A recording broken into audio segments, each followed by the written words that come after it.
All right, so next up, we've got Chris Smith, who is the Eastern Region Fire Manager with the Maryland Forest Service. A lot of us here in the room know him. Maybe folks online don't, but we're going to get his presentation loaded up here. He's going to talk to us about fire in the state of Maryland. All right. Oh, good afternoon. Like Chase said, my name is Chris Smith. I'm one of the fire managers with the Maryland Forest Service. I cover Eastern Shore and Central Maryland.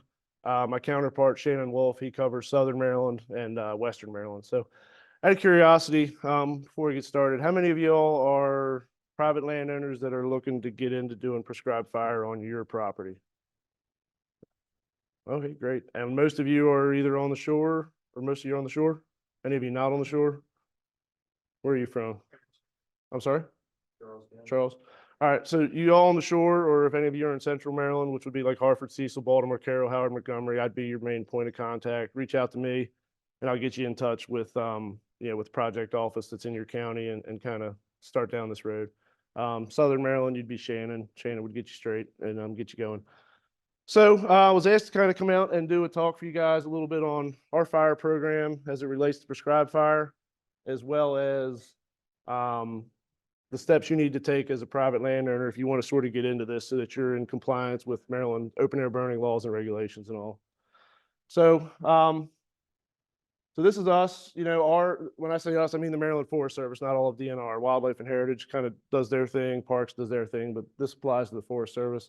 We're doing prescribed fire primarily on lands managed by DNR. Put an asterisk next to that. I'll come back to that in a second.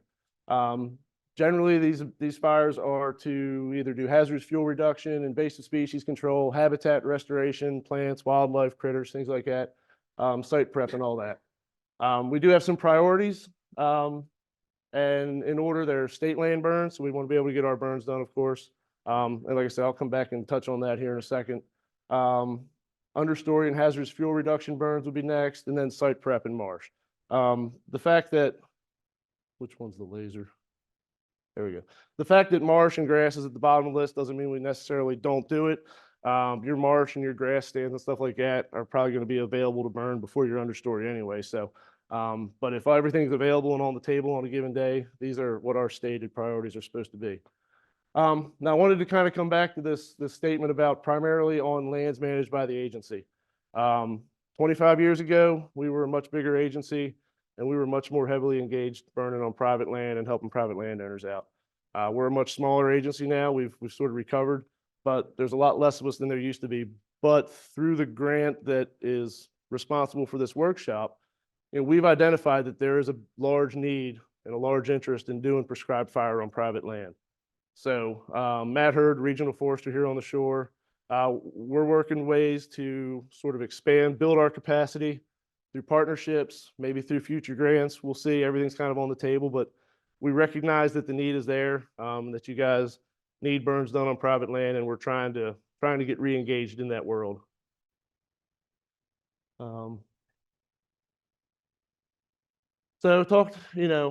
one of the ways we're going to get this done is through partnerships. You hear stories from folks across the country, and a lot of times these partnerships don't exist. States and federal agencies don't necessarily get along, or the private sector doesn't get along. I feel like here in Maryland, we do a great job at kind of playing together all in the same sandbox and doing a good job.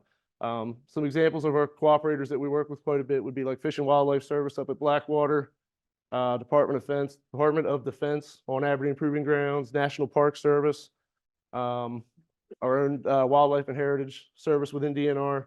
Nature Conservancy is a huge partner, as well as some private contractors that are out there doing prescribed fire, and of course private landowners. You guys that are out there putting fire on the ground and managing your properties, to meet your objectives. So cooperators is huge. We'll talk a little bit more about kind of some of the the competition we have for resources and all in a minute, but yeah, it's great to have friends.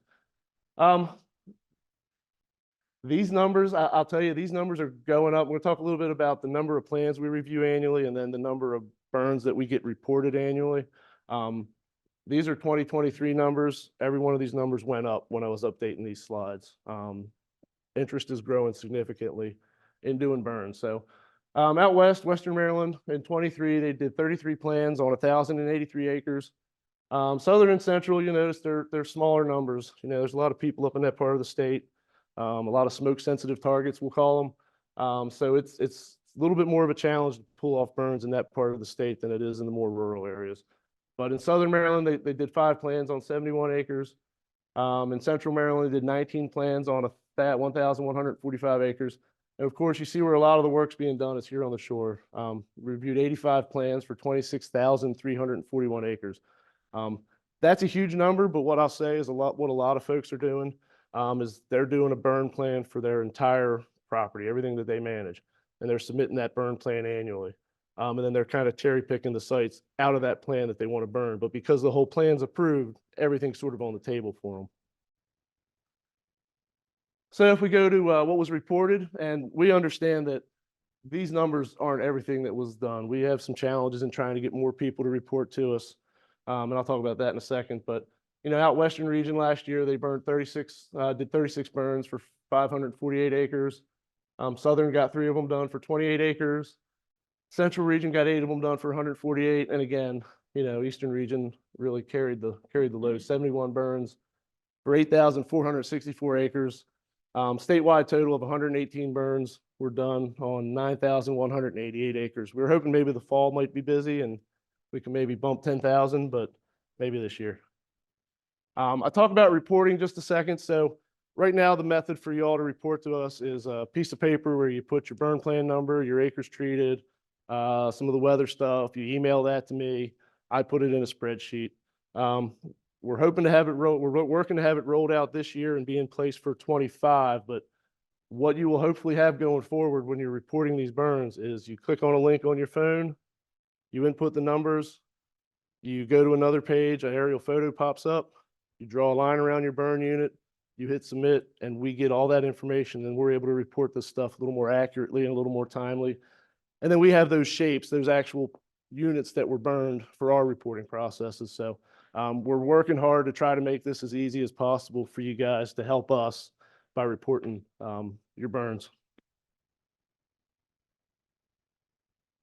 All right, some of the challenges, you know, and I heard earlier, burn window, right? When there's good weather to burn, everybody wants to burn. Nature Conservancy wants to burn, we want to burn, Blackwater wants to burn, wildlife wants to burn, and we're all competing for those same resources. So that's a little bit of a challenge. Some agency priorities, you know, for us with the Forest Service, spring of the year is tree planting time. You know, when the tree planting contractors show up, we lose some of our folks that are available to burn. They got other priorities and other responsibilities. The other thing for us as the Forest Service is we have a wildfire response mandate. So on the really, really good days, we probably shouldn't be super engaged in prescribed burns because we may have to respond to wildfires.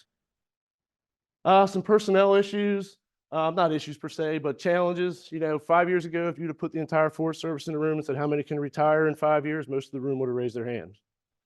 Now, if you put the entire Forest Service in a room and say how many people were hired in the last 5 years, most of the room's going to raise their hand. We've gotten really young really quick. So with that, it's great. A lot of energy, a lot of motivation, but we got a lot of training needs that we're doing. So we're working on bringing our new folks up to speed and getting them trained up. Some other challenges, the burns, infrastructure, roads, community, schools. We don't want to put smoke on major roads. If you're burning next to the airport, you certainly don't want to smoke out an airport. You know, livestock, chicken houses, everybody loves smoked chicken, but not when it's in the house, right? And then just coordination, like I said, getting everybody together, fighting for resources, planning all that out. So, yeah, those are some of the challenges that we have. And this is a picture of some of our more seasoned fire staff members. All right, so now the fun stuff. How do you guys as private landowners get into this world and be able to do it by meeting our laws and regulations? So Maryland Forest Service is charged with enforcing Maryland's open air burning laws and regulations. And we've got operations order that tell us how we do that. So bottom line, to make it as simple as possible, if you're burning in Maryland, I don't want to speak for Delaware, but if you're burning up to an acre in size, we can cover that with a permit. You call the county forestry office, that ranger or forester comes out, takes a look at what you want to do. They may put some restrictions on your permit about wind speeds or wind directions or the width of your control lines or something like that, but they can issue you a burning permit for that and you're good. Once you hit 1 acre though, We want to have a burning plan from you. And previous talked about them some. This is our burn plan template. It's survived 25 years without a whole lot of changes. We are in the process of revamping it and adding a little more detail to it. The idea with our burn plan is that we want it to be the bare minimum, the minimum standard. Nature Conservancy does a great burn plan. It's like 24 pages long. Fish and Wildlife Service does a great burn plan. It comes in a 3-ring binder. We want ours to be basically the minimum standard that we want you to be turning into us. You're welcome to go deeper into the weeds and stuff by all means, but this should be the minimum standard. So along with that new reporting system, we've sort of revamped this burn plan a little bit. A lot of the same details are there, but we're just going into a little bit more detail in some things. Figure 25 years is long enough. It's time to update it some. So you got to turn in a burn plan. You guys kind of learned a little bit about what's in them, but just to kind of reiterate, we want to know where you're burning. We want to know who you are. We want to know who your land manager is and contact information for y'all. Purpose and objective, right? I can't emphasize it enough. The objective isn't just to burn the woods. Something measurable, something you can hang your hat on, something you can go back and look at and say, yes, I met my objective, or no, I didn't meet my objective. Describe the burn area, right? How many acres is it? What fuel model is it? Is there slope? Is there aspect? Things like that. Talk about your weather and fuel conditions. One of the things you see in the current plan is we just have a minimum and a maximum. Humidity, temperature, things like that. You know, what we're sort of throwing in this new one is we want the absolute minimum and the absolute maximum, but we also want that preferred thing, right? So if your minimum humidity is 30%, right, and you're in prescription when you start, and then you take the weather at 2 o'clock and you're down to 28%, but your preferred is down to 30, but your minimum is 25, you're still covered, right? So we're trying to create some flexibility in that burn plan for you so that, you know, if you get a little drier than the weather forecast says as the burn's going on, you can still keep going, right? You're still in prescription. So yeah, all the weather stuff, wind speed, wind direction, temperature, humidity. We want to know about your 1 hour fuel moistures, your 10s, your 100s, you know, all that stuff that's always in there. Smoke management, you know, that's big. We want you to take a look, take a map, put a 1 mile circle on it, look within that 1 mile radius. What sort of smoke sensitive targets are there, right? And if they're there, how do you mitigate them? Most of the time it's like, well, if there's an airport to the north, I won't burn on a south wind. It's that simple. But just the fact that you're screening for those hazards, and then you're also mitigating them. We want to see that. And then the same with 5 mile radius. We want you to talk about your fire behavior, and this is all stuff that's in the existing plan. It's just in a little different format going forward, but talk about your fire behavior. What sort of firing techniques you're going to use. Have a contingency plan. If something goes sideways, who are you going to call? Where are they at? How far out are they? Things like that. Pre-burn factors. What kind of line construction do you have to put in? Are you fortunate to have your unit surrounded by roads, or do you need to get a bulldozer in there and put lines in, things like that? Something we don't have in the current plan that'll be in the new one will be a medical plan. This isn't anything wild and crazy, but this is something like if something goes sideways and you need an ambulance and you're in the middle of nowhere, how do you communicate where you want that ambulance to come so you can get the injured person to them? You know, we want you to think about stuff like that. Burn crew organization, burn boss, firing boss, holding boss.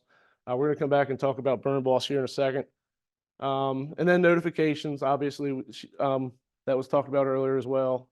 Your 911 center, your local forestry office, me, it's a whole list of them there. And then your attachments are basically just your maps and your checklists and stuff like that. The one piece I wanted to hit on was the burn boss thing, right? So I think we can all agree, especially those that have been around for a while, you don't want to give somebody a pack of matches and say, here, go light the woods on fire. Good luck, right? So yeah, written into our ops order, some qualifications for a burn boss. We want somebody that's got 5 years of experience or have participated in a 16-hour, 2-day workshop and had 3 years of experience. You're like, well, how do I get that class? So So one of the things we're working on, we're partnering up with Tall Timbers. We got to talk about it this afternoon some more, but we're looking at putting on a 2-day workshop in April here on the shore. Probably is it Kent or Queen Anne's County? Kent County.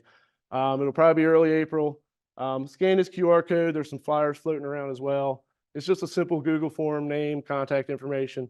And once we get everything firmed up and in place, we'll reach out to you, get you some information on how to register and take that class. It'll be a day of classroom. Hopefully not death by PowerPoint. Should be some good stuff. And then the second day, weather permitting, we'll be out in the field actually putting some fire on the ground and showing you that stuff as well. Not bad, only 3 minutes over. So with that in mind, the thing I'll close by saying is, Prescribed Fire is a great tool. It's very useful at meeting your objectives. It's not necessarily one size fits all. So if you have any questions, if you're looking to get into this world, have some of our staff come out and take a look at your property. Let's see if what you have will even burn, right? Let's see if it's a good fit for you and kind of go from there. So with that, take questions. Question, they want to roll the attention to the communication side, especially as you get into private land, because not having radios that you guys are, you got a decent sized crew. That's going to be a thing that private landowner is going to want seriously. Yeah, and that's something that's addressed in the plan as a communication section. That can be as easy as getting some walkie-talkies or something like that. I don't know what kind of range they got, but yeah, for sure, good cell phone list or group text or something. But yeah, communications is huge, especially when you're putting fire on the ground. One more if someone has it, we need to keep rolling on. Yep. And I'm not going anywhere. If you got questions, you can grab me. I'll be around. Not seeing any hands. All right. We're gonna keep rolling.